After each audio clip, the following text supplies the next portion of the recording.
Fantastic! I hope you guys are doing good today. In this video, we're going to be talking about the properties of logs that you will see. So just to refresh you guys from the last video, we talked about this a little bit, but as far as like rewriting each in logarithmic or exponential first, you must identify what form it's in order to know which one you're going to. So right now, since I see that I do not have log written anywhere for this one, like I do down here and down here, then this must be an exponential form right now. So if this is an exponential form right now, in order to rewrite it in log form, I need to have a log with a base, and to determine the base, remember the base in exponential form is the base in log form, so this is a log base 2 of the other side, so of 16 equals 4. Same idea here. I see that this is in exponential form. There is no log like I see down below. So since this is an exponential form, I can rewrite this as log base 3 of the other side equals the exponent. All right. Similarly, if I have it in log form, I can go back to exponential form by saying my base is 4 to the other side, to the exponent, equals the inside. If you do not see, so this is natural log, remember, if you do not see the base, it is assumed to be a base of e. So this would be e to the third equals x. That's just rewriting it in either form.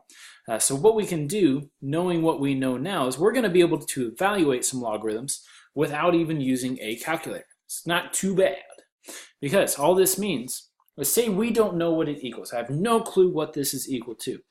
Say I call this x. I'm equaling it to x. This is going to be some number. It could be 10, it could be 20, it could be 57. I don't know. But to help me figure that out, I can rewrite this in exponential form such that I have 3 to the x equals 9.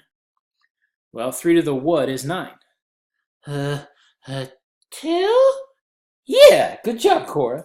3 to the second is 9. Look, Cora's my dog. She's staring at me, wagging her tail. She's probably going to start whining soon. Whine, Cora. There she is. No, she won't stop. She doesn't know I'm making a video, stupid dog. All right, sorry. So we have log base 6 of 216. If I do not know what this is equal to, I can set it equal to some variable. You can make it equal to a monkey, whatever. But say I set it equal to x, then this is 6 to the something equals 216.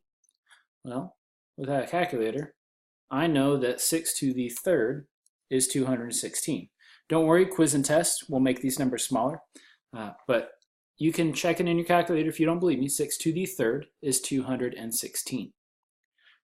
All right, so now, getting a little bit more difficult, but not too bad still. Still, I don't know what it equals. So log base 5 of 1/5. So I would write 5 to the x is 1/5. Please do not forget your exponent rules. If this is 1 over 5 to the first, this is like saying the same thing as 5 to the negative 1. So that means all of this is just equal to negative 1. Since 5 to the something equals 5 to the negative 1, the exponents must be the same, so they both must be negative 1. And there's kind of a shortcut to these things too. So what the shortcut is if, again, if you have natural log, the base is understood to be e. If the bases are the same, so check it out, the bases are the same, base of an exponent. This is going to come out to be just our exponent, which is 1/4. I will show you why. Okay, again, like we've been doing before, assume that we don't know what it equals. But if I rewrite this in exponential form, e to the other side equals e to the 1/4. Well, hey-oh, if this is e to the x and e to the 1/4, since the bases are the same, x must be 1/4. So 1/4 would be our solution for that. Moving out. All right, so now notice we have a log without a base. Well, if we don't see the log, this base is assumed to be 10. So again, if you don't have the base for a natural log, the base is assumed to be e. If you don't see the base for a log, the base is assumed to be 10. Otherwise, it'll be written for you like this one is. All right, so now I'm thinking 10 to the what is 10? Well, 10 to the first power is 10. 7 to the what is 1. So 7 to the what is 1. 7 to the what is 1. anything to the 0 power is 1, so that must be 0. Here I have e to the what is e to the 8th. E to the what is e to the 8th. X must be 8. Notice here, this is written in exponential form. But just like I was saying before, if your bases are the same, it's equal to what you have left. Notice our bases are the same. This is equal to just 6.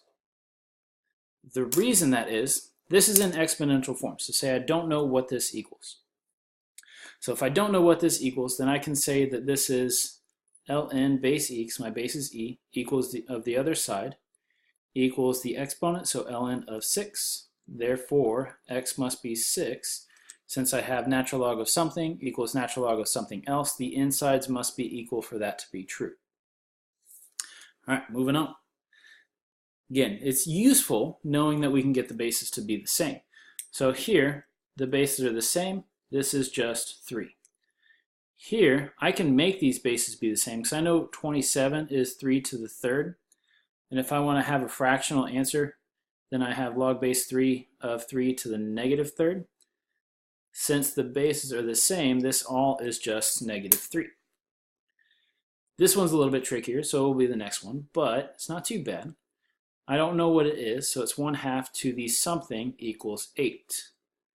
Well, it'd be nice if I could make these both the same base, and I can, because 1/2 is 2 to the negative 1, and 8 is 2 to the 3rd. So what that means is negative 1x equals 3. So this whole thing, x, must be negative 3 when you divide by the negative 1. Same sort of idea, doing it again. 1/3 to the x equals 27. So 1/3 is the same thing as 3 to negative 1 of x equals 3 to the 3rd. So negative 1x must be 3. Therefore, x must be negative 3. All right, do another. You guys are doing good.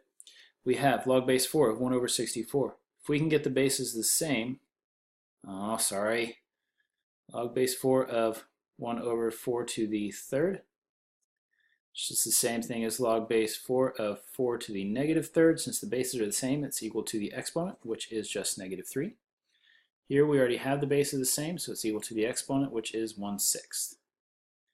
Okay, that's pretty much all the different types of properties of logs. I know I went through that kind of quick, but it is a quick thing. So as long as you can get the bases to be the same, this is a very simple thing to do.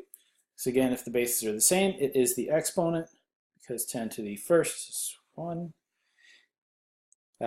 Bases are the same, it is the exponent. The only ones you're going to have to think about a little bit is 7 to the what is 1, and the 1/2 one, like when we have a fractional base. Those ones are a little bit difficult.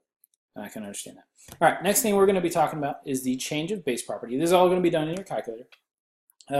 So mathematicians, back before calculators existed, they were still doing logs. This was back in like the 1700s, 1800s, I think.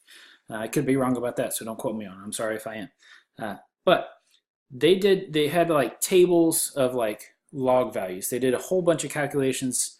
They had like log of 2 was this, log of 3 was this, but they did everything in base 10. So when they had to do something that was like base 2 or base 4 or some other base than 10, they went, well, crap, what can we do? They started messing around with some stuff. They found this property, they discovered it, that if you have a different base, you can take log of what you're taking the log of already, divided by log of your base, and that will give you the same result. So essentially what we're saying is this is log 12 over log 2, and this is log 27 over log 4. So that's super useful, especially when they're not nice numbers, because I can't think of a number 2 to the something equals 12. I know it's going to be bigger than 3 and less than 4, but I don't know how close like it is to either one of them. I know 4 to the second is 16 and 4 to the third is 64, so it's probably 16 point, I don't know, 1, 2, 3, 4 something, probably 1 or 2, but I don't know what it is. But at this point, all we need to do is type it in our calculator and get a decimal result. All right, so all I did was just type in my calculator, log of 12, divided by log of 2, and it gave me this answer, and I rounded it a little bit. All I did, type in log 27, divided by log 4, and it gave me this answer. And again, I rounded it a little bit. All right, now the next thing that we're going to be talking about is finding an exponential model for the data set. This is just regression. You've done regression. You did it with linear functions. You did it with quadratic functions. I think you did it with cubic functions even.